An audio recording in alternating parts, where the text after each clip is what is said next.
is Jon Leslie. I'm going to walk you through how to set up discipline-specific capacity-based scenario planning for your games using Favro. So it's all going to take place here in this scenario planning collection, which I'll share a link out to you along with this video.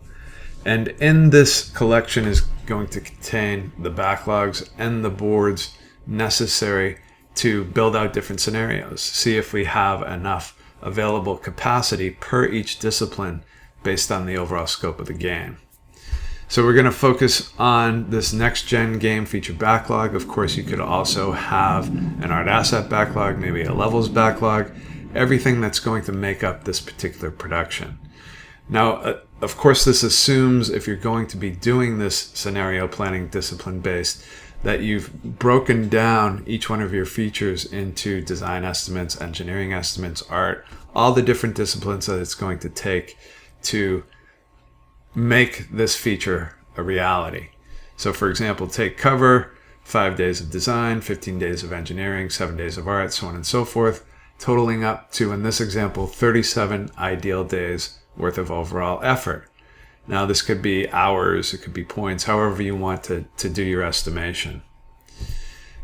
You can also see how this nicely totals up across all of your epics, all of your features. For all of the features in this backlog, a total per discipline and an overall total for the entire feature backlog here, which is nice to have. Now once you've gone through that effort, if I open up this right hand panel, you'll see over here on the right that up at the top, it's going to be, as we're tagging by drag and drop each one of these features, maybe each one of these epics, to a release. It's also going to be building out this roadmap for you automatically. We'll take a look at that in a second. It's also going to be building out this overall release plan across all disciplines. So you can see, for example, for release 1, we're saying that we have 1,000 days of available capacity across all disciplines, total up across all disciplines. For release 2, 700 days of total capacity, release 3, 600, and release 5, 400. And we've simply done that by tagging this board from a capacity limit standpoint to the overall ideal days from this backlog. And then putting in a capacity limit for each one of the different disciplines. All right, so the way this works is I also have a board for each discipline for each release. So design release 1, 200 days worth of capacity. Release 2, 100 days of design capacity. Same thing for engineering.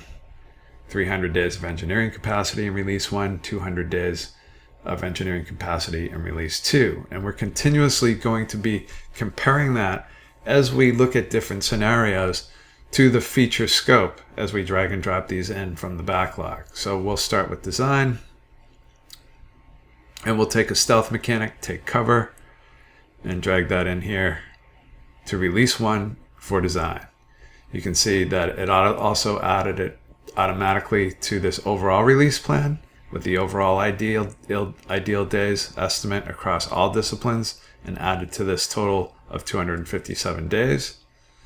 It also placed it automatically on the roadmap. We could take that and rejigger it. Maybe we want it in a different location like this, with a start and end date like this. This is updating the dates on the cards because it's the same card. Now here, and also back in the backlog. So we'll continue to build this out. We'll say, okay, not only, of course, does take cover need design effort, but it also needs engineering effort. So we'll take that same card and drag it into engineering like this. And you can see that it's added. Now this totals up to 62 days. Art is at 74 days. If we take that same feature and drag it into release 1 for art, we can see, okay, now this is at 81 days. So on and so forth. And we can do this from the board too. So VFX, we could just take this and drag it down like this to VFX to continue to add to the different disciplines, everybody who needs to contribute to get this particular feature take cover done. we'll go ahead and add it to audio, and also, of course, can't forget QA. So now this feature is planned across all different disciplines, adding to that discipline-specific scope, and you now have the ability to quickly compare for each release to the capacity for that discipline. Now, if any discipline were to be exceeded, so say design for take cover, for some reason, in an extreme example here, we're going to just bump this up over the total capacity of design for this release. You can see that it turns this red, saying that we've exceeded for release 1 the design capacity.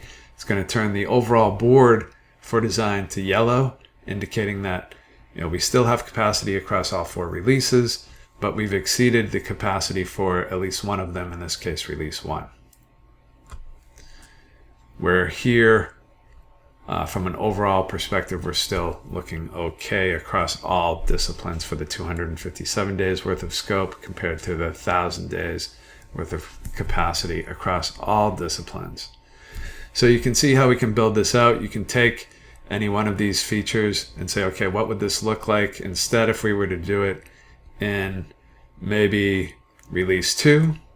And when I drag that to release 2, it automatically moved that same feature to release 2 across not only the overall board, but also across all disciplines, which makes sense. You actually want to do everything involved to create a feature in a specific release.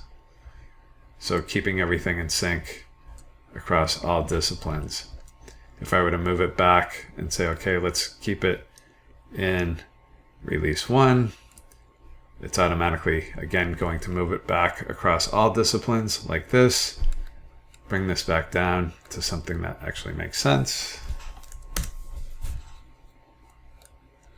And you can see we're looking good again for design, as well as the overall effort across all disciplines.